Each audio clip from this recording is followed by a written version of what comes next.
ta nợ bên nào đại biệt trai prai thà cầm bóng trai prai thà nợ ở lâu mà đang ủ thọ tiền mà phay tiền ở khní ní trai ná lý ní trai ná lý ní trai ná lý cứ dùng prai thà ta nè nợ ai ná tí bí 我在家里我在家里我在家里ខ្ញុំនៅក្នុងផ្ទះទី3我在路上我在路上我在路上គឺប្រែថាខ្ញុំនៅតាមផ្លូវទី4我在市场我在市场我在市场ខ្ញុំនៅផ្សារទី5我在外面我在外面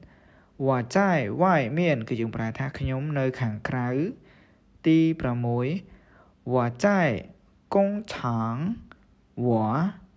在工厂我在工厂ខ្ញុំនៅរោងចក្រទី7我在酒店我在酒店我在酒店គឺយើងប្រែថាខ្ញុំនៅសន្តាគារ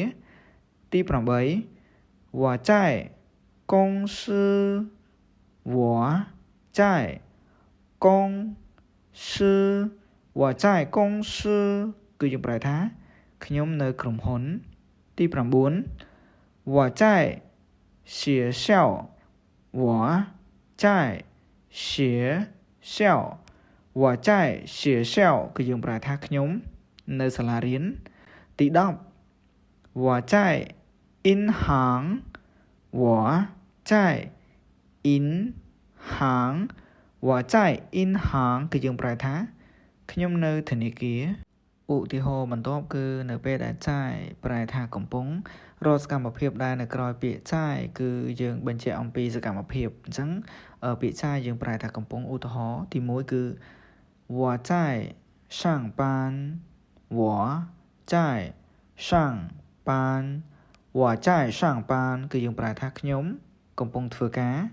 ទី2我在做家务我在做家务我在做家务គឺយើងប្រែថាខ្ញុំកំពុងធ្វើការងារផ្ទះទី3我在吃饭我在吃饭我在吃饭គឺយើងប្រែថាខ្ញុំកំពុងញ៉ាំបាយទី4我在洗澡我在洗澡我在洗澡គឺយើងប្រែថាខ្ញុំកំពុងងូតទឹកទី5我在洗手我在洗手我在洗手គឺយើងប្រែថាខ្ញុំកំពុងលាងដៃទី6我在睡觉我在睡觉我在睡觉គឺយើងប្រែថាខ្ញុំកំពុងគេងទី7我在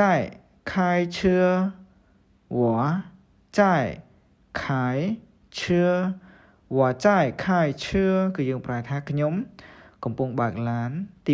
8我在看书我在看书我在看书គឺយើងប្រែថាខ្ញុំកំពុងមើលសៀវភៅទី9我在洗衣服我在洗衣服我在洗衣服គឺយើងប្រែថាខ្ញុំកំពុងបោកខោអាវទី10我在忙我在忙我在忙គឺយើងប្រែថាខ្ញុំកំពុងរវល់